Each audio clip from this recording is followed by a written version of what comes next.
Peanut, why don't you pick on someone your own size?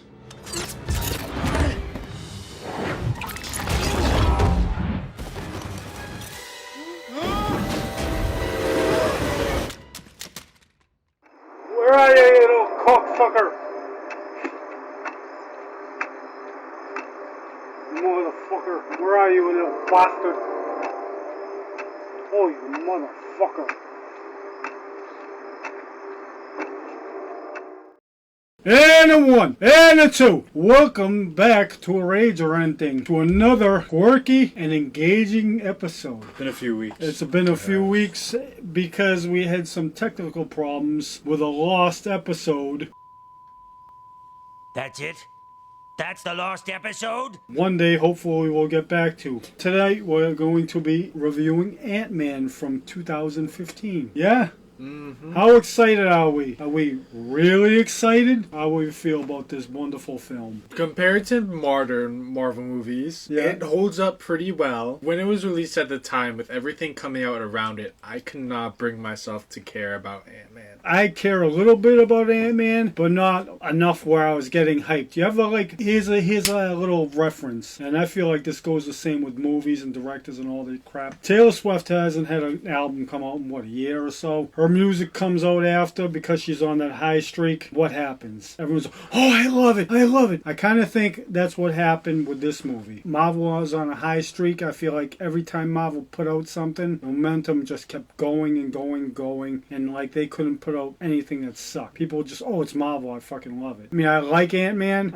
I wasn't the biggest fan of the movie. I do like it. Yeah, it's an acquired taste for sure. Yeah. It's not everybody's movie. Just like Chuck Norris's balls. His nuts aren't an acquired taste. What? Only for the desperate woman in the mid-70s or 80s. How do you think it holds up, though? The acting and everything else? Honestly, this is like probably one of their funnier movies, and as humor goes, I think it holds up. Yeah. It's definitely funnier than their newer movies where they're pulling jokes like, he's right behind me, isn't he? But then it's way better than the third Ant-Man movie where the fucking, like, oh my god, the bickering between MODOK and, oh my god, all the characters are just so, the jokes are horrible. What, not in the newer ones? All their new movies, most of the jokes are ass. But the humor in Thunderbolts was pretty good. It wasn't bad. I think this is easily one of their funnier movies. It was natural. It was organic. Because Paul Rudd, exactly, because Paul Rudd's just like a funny dude, I feel like. So he was just kind of perfect for Scott Lang. Personally, I would have rather them not have Scott Lang as the main Ant-Man.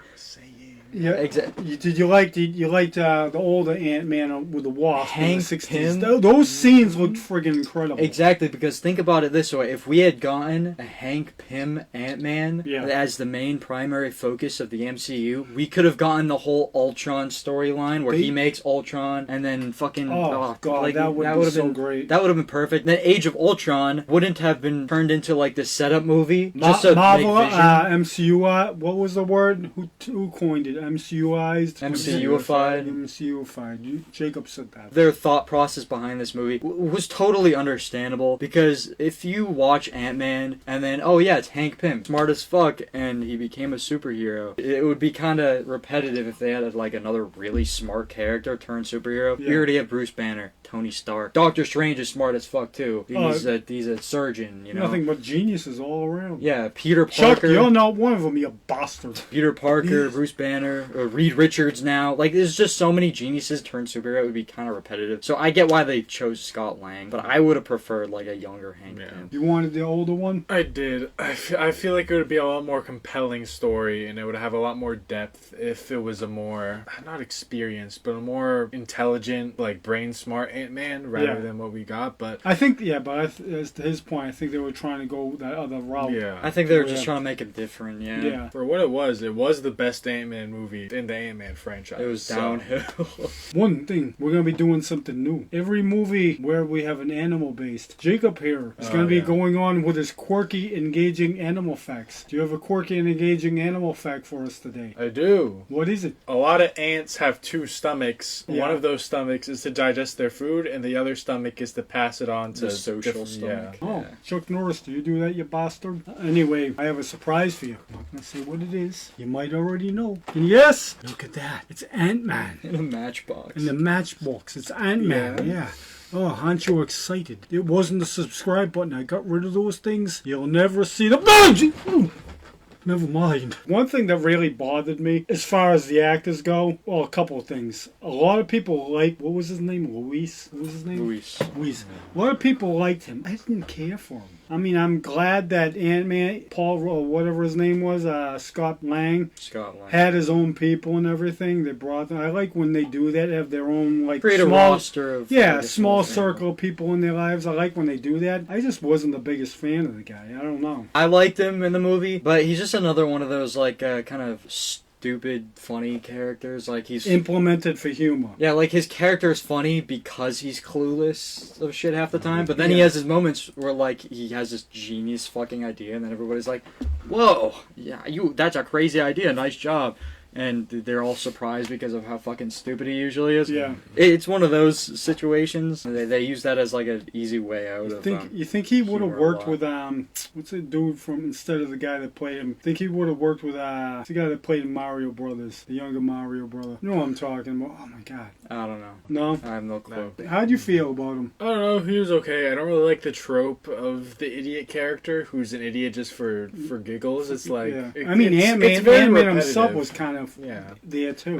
Especially when everyone in the movie is trying to be funny. The funny guy. It kind of loses all. Everybody's the funny guy. Which is my big problem with the MCU now. Like, there always has to be the stupid funny everyone's guy. like trying to be the Spider-Man of the group, making quips and one-liners and stuff. That's so One true. day we'll have Wolverine doing it. But another thing, like, that wasn't my main problem with the character. All the characters were fine. He wasn't a problem. It just kind of bugged me. The cop that was with Ant-Man's ex-wife. You guys never watched this show. Tell me if anyone knows. He looks like a younger version of the one he is, the father, for some reason. I don't even know the guy's name. He looks like a younger version of his father. That just bugged me. And how do you feel about Darren knowing what you know? I think him turning into MODOK... Does that change anything about I him? think that was like a cool idea on paper, you know? Oh, he kind of just gets fucking quantumized in the first movie. You don't see him for 2 movies, he pops on the third one, and he's MODOK. On paper, that's a great way to set up MODOK. The way they did MODOK, it is the stupid, funny character. Once again, MODOK was just not funny. Like, his existence was funny. Like, he's the big head, but I didn't find him funny, because, like, the entire time I'm thinking, why the hell did they do this to MODOK? Because in the comics, he's ugly as fuck, he's deformed and shit, he's scary as hell, he's smart, he's really fucking smart, and he created a lot of characters that we know today, but that's never gonna happen because we got a stupid ass fucking MODOK we're never gonna see again. Maybe when we reboot after Secret Wars, they'll put everything the way it's supposed to be. If we get a giant reboot, I would love to see a lore accurate MODOK. Honestly, you know the shitty Avengers game that came out with the main character was Kamala How could you Khan, forget it? Miss Marvel. The main villain in that game, the final boss, is MODOK. They actually did MODOK 10 times better in that game than they did in this movie. In Quantumania, I'm talking about, not this one, obviously. For me, he was intimidating when I first watched this. Now I don't know how I feel. I feel like they ruined him in the first one because of what they did. How do you feel? Took such a potentially incredible plot line and they went nowhere with it. Yeah. Because he's not even like a villain in the third movie. He's just kind of there. Yeah. He's a bit antagonistic at first, but that goes downhill. After that, he was just kind of, once his mask was off, he was just goofy the rest of the movie. He was just a device for He just stretched his face. They could have made him like the main villain of the third movie, and I feel like it would have been 20 times better. Yeah, they legitimately just, they could have threw out Kang, just had MODOK in there. And then like a serious MODOK. He was a little bit intimidating, especially when he shows up at Hank Pym's house. Yeah. Hank Pym knows he's there to kill him. Just them talking was a little bit intimidating. Then you go like to the third one, and it makes me look at him at the first one like a big fucking joke. Quantumania, it's like he's fucking lobotomized or some shit. Yeah. Like, why is he just like stupid?